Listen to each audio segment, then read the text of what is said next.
Hey guys, it's Rob here and welcome back to another video. So in this video we are going to be talking about Metroid Prime 4 and the huge controversy that's happening right now. We will also get to the previews for Metroid Prime 4 and see what people are talking about, but specifically I think the big thing in this and what a lot of people probably clicked on the video for is a specific character in Metroid Prime 4 and the talk around that character, and if this game is going to be dead on arrival. Is the game actually going to be a bad game? More specifically, is it going to be a bad game because of this character? With that being said, if you guys do enjoy this video, make sure you guys leave a like. It really does help push the video when you do, and of course subscribe to the channel for more Nintendo Switch news, leaks, discussions, and all of that great stuff. So Metroid Prime 4 is a game that a lot of people are looking forward to. It took a while to get some gameplay, the development restarted, there was some trouble there, but overall I think a lot of people before this controversy and before we even saw gameplay of Metroid Prime 4, I think a lot of people could say that, yeah, I was excited for this game. I mean, sure, there were some people who voiced their opinions on like the traversal sections. A lot of people say that Metroid Prime 4 shouldn't have traversal sections or even any hints of open world gameplay, but I would say that most people were really excited for Metroid Prime 4. I'm sure there's some people who weren't excited and said this game was gonna fail back then, but for the most part, everyone was in agreement that this game looks fantastic so far. And then we got the previews for Metroid Prime 4, and a lot of people got their hands on the game, especially when it comes to a specific character that seems to be going around and a lot of people just don't like. This kind of shares a similarity between Atreus in God of War. That was another character that, not so much that people didn't like, but people didn't like him constantly talking about things, what to do in the game, giving you tips and hints and stuff and things like that. And now you're probably seeing a lot of different thumbnails saying, oh, the game is dead, the game is going to be dead on arrival, the game is going to be bad, stuff like that. There's even some people talking about how this game is going to ruin the entire game, as if the character is going to be with you constantly. They say in the trailer that he only shows up a couple times in the actual game. This is the direct trailer from it, and this is exactly what they say in the trailer.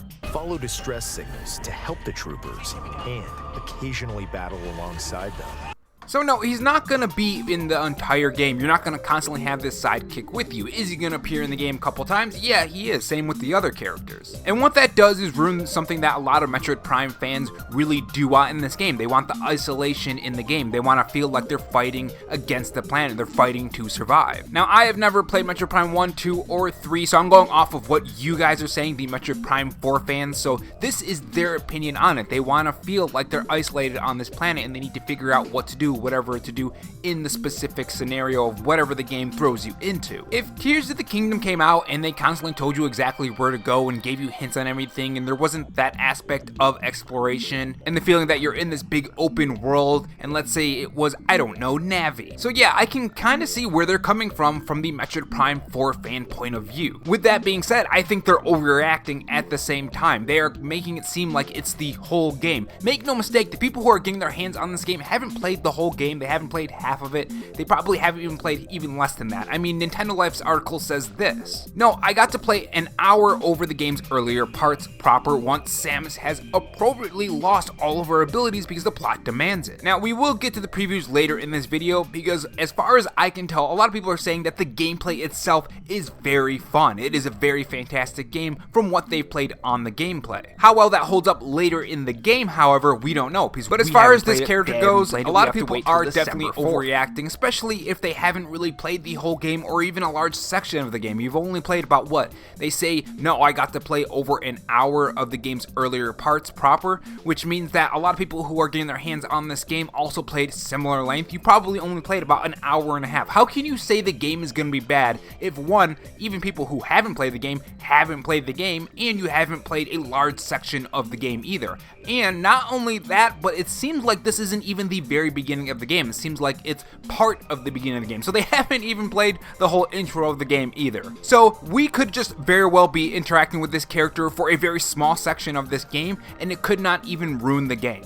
You never really know, and the fact that people are overreacting to this really does speak volumes to a lot of the conversation around the Nintendo Switch 2, the over-negativity of the Nintendo Switch 2, the doom posting, the grifters, those kind of things. And when Nintendo does make a bad game and they make bad decisions, call them out on it, but when they make good decisions, don't call them out on them. Praise them for those good decisions so they can continue to make good decisions and we can have more good decisions and less bad decisions. The fact that you don't like the bad decisions means that you should praise the good decisions so the bad decisions don't keep on coming out. Now, I do have to say, the clips that I did watch of that was annoying and it was cringy and it was dumb. Yeah, I don't like the character either. I'm going to be the first to say it. He's kind of dumb so far. Maybe if I played more of the game, maybe he does become a better character. Maybe you do attach to that character and maybe these characters do become fan favorites. Again, we don't know. I've never played it. People who have played the game only played 1 or 2 hours of the game. We really don't know, and that's just the fact. As much as people want to say that that's not the fact and the game is going to be dead or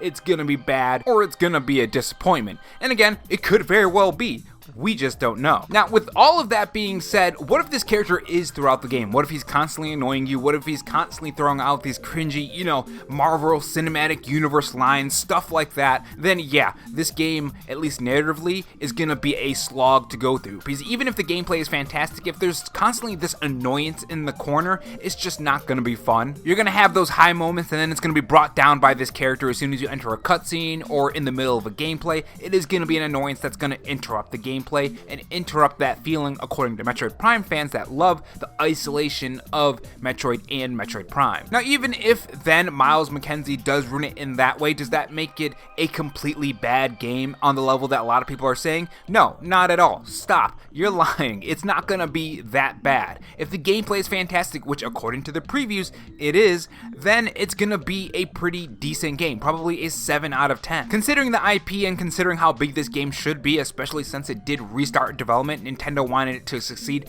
that much, that is going to be pretty bad. It's going to be bad if this game is a 7 out of 10. This is one of Nintendo's bigger IPs, especially coming off of other games from like the Metroid series and just overall the popularity of Metroid Prime and Metroid going up ever since the Nintendo switched to releasing Metroid Dread, the Metroid Prime Remaster, and all of those other games. I feel like the series definitely has had a lot more fans and a lot of people are looking forward to this game, and if the game is like a 7 out of 10, that's going to be extremely disappointing. I think this game needs to be a 9 out of 10, personally. Now, feel free to disagree with me on all of this in the comment section below. Let me know what you guys think about this character. What do you think about the graphics? What do you think about the gameplay? All of that stuff, because a lot of people do have a lot of extreme opinions. There's definitely a wide range of people saying, oh, this game is going to die, to no, it's not going to die, stop it, to I just don't care. That being said, let's talk about the gameplay preview of Metroid Prime 4 from Nintendo Life. So this is what they say. I recently got my hands on the Switch 2 edition of Metroid Prime 4, and not just to play the opening section that everyone and their mom has played at this point. No, I got to play over an hour of the game's earlier parts proper once Samus has appropriately lost all of her abilities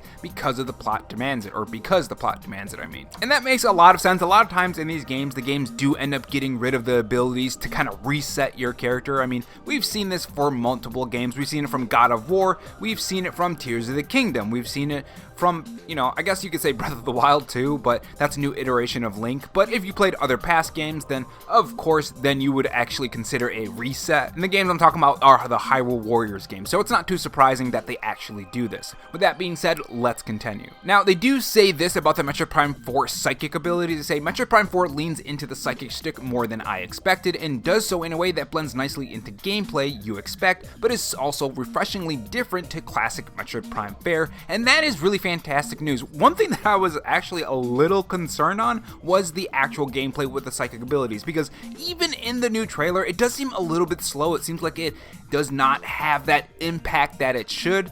But according to this reviewer anyways, from Nintendo Life, it seems like that's not the case. It seems like the psychic abilities do mesh with the Metroid Prime gameplay really, really well, which is something that I'm very glad of. Because this is going to be a big part of the gameplay, and you're going to be using these abilities a lot. So if it didn't mesh with the gameplay, this game would not be in good shape, especially with all the character junk that's happening right now in that controversy. But with that being said, let's continue. Don't get me wrong, it's not breaking any major boundaries or anything, but it is fun. Now, this is something that I think a lot of people do talk about when it comes to new games in series. A lot of times, or even just new IPs, a lot of people want games to break boundaries. I don't think every game needs to be the best game out there. They don't need to do a whole bunch of new things. Sometimes what worked in the past works in the future as well. And what works sometimes even better is actually adding on to new things when it comes to the gameplay of that game. It reminds me of Breath of the Wild and Tears of the Kingdom. They kind of built on what Breath of the Wild was with Tears of the Kingdom, in my opinion, made a lot of cool things, especially when it comes to like the physics and creativity that you can have in Tears of the Kingdom. Now they do give us some examples on the gameplay and how the psychic gameplay is going to work, and this is what they say. For example, there are these little glowy orbs called psychic motes that you need to use your special psychic glove to attract and throw into the appropriate receptacles in order to open certain doors. You do this by using the scan visor, trust me, which is now also the psychic visor. You can also use your powers to move certain objects from a distance in a manner to somewhat resemble the motion control nonsense from Metroid Prime 3 Corruption, but far less invasive and rhythm breaking. Lovely stuff. That's actually extremely interesting because a lot of times when it comes to motion controls in different video games, a lot of times it just doesn't work. They even state, Metroid Prime 3 Corruption. I think that's one of the big reasons why people do want a remaster of Metroid Prime 3 Corruption, is so they can fix that with the Nintendo Switch 2 and Nintendo Switch 1. And remember, the trademark for Metroid Prime 3 Corruption was actually renewed, so we might be getting that, who knows. But it's very interesting that the motion controls actually do work with this game. If the motion controls didn't work, that would just be another thing against this game, and the fact that according to this preview it does work is great stuff. Now one thing I'm kind of interested in is this actually from the combat or is this on a traversal section? Because if it's from the combat, I hope that when you're using this psychic ability and moving things around, you can move them around really fast. So like you're in between the gameplay, you're shooting, and then you use the psychic ability and you whip it at an enemy, and then you go back to shooting. That back and forth. That would feel really, really cool if you were using motion controls. But if it's on the other side, if it's really slow and it's not fast enough and you can't switch between shooting and using your psychic abilities fast enough, which is one thing that I was really worried about, then it's definitely going to break that rhythm of gameplay. You can see this on other types of games too, like fighting games that focus on switching between weapons and stuff. Sometimes when you have to switch between weapons, there's that small input in between the two weapons that kind of breaks the rhythm of using your combos with different weapons. So I'm pretty happy with that aspect of the game. Now they do also talk about the gameplay as well. They say not only did I manage to unlock all of this within 40 minutes, but also another ability that allowed me to fire a charged shot, which could then be controlled as it flew. We saw this in the trailer, you probably saw it throughout this video by the way, slowing down in the process to make it even more marginally controllable. Honestly, it was a tiny bit slow for my test. Okay, see, now that's what I was kind of worried about. How slow is this going to be? Because if it's too slow, it is going to interrupt gameplay. They continue to say, but I understand that not everyone is as great as I am. I'm hoping you can actually speed up this, or maybe there's an upgrade for this, something like that, because if it's too slow, it's not going to be as fun. It needs to be snappy, you know what I mean? Now, of course, we get to the McKenzie part. So this is what he said. McKenzie, presumably named after the least socially adept member of the In-Betweeners, is fully voice acted and reminds you of this fact constantly. I don't want to blow things out of proportion, but he really does tarnish my time with the game, as not only does he keep yammering away with such classic lines of "watch out, if you go that way I won't be able to protect you," but I was also forced to protect him numerous times as I escorted him to a room he mercifully felt comfortable to stay in. Thankfully, Samus barely engages, so they actually do mention the fact that you barely engage with this character, but continuing, they say, it would have been heartbreaking to hear one of my favorite video game characters break her stoic silence to this clown. So to have the maximum response, she gives a simple nod. This is something we've seen in a lot of games too. We've seen it in Doom. We've seen it even in some other examples like, I don't know, Witcher 3. Sometimes Geralt will do that. And they even say, my hope is that McKenzie is saved and sent home nice and early and never spoken again. But we know that this isn't the case. In the trailer, they say that he appears throughout the game, not all the time, like a lot of people are trying to put out there. People are kind of trying to say that, oh, this game is going to be bad because this character is constantly throughout the game, or that it's going to ruin the character in a way that would have the character in the game throughout the game, interrupting gameplay, and your, I guess, isolation for Metroid Prime 4 players. But no, that's not the case. According to the trailer, it's only a couple times throughout the game. And again, if this character is constantly in the game and it's constantly annoying you with these cringy lines, again, the Marvel Cinematic Universe type of humor, yeah, that's going to ruin the game game a bit for me personally, even if I've never played the past Metroid Prime fans, and it's probably even worse for Metroid Prime played the Metroid Prime games, and it's probably even worse for Metroid Prime 4 fans, especially since they do like that isolation from past games. But yeah, those are the previews. Now, other previews are also targeting this aspect of the game as well, and the things that are echoed throughout the previews are that the gameplay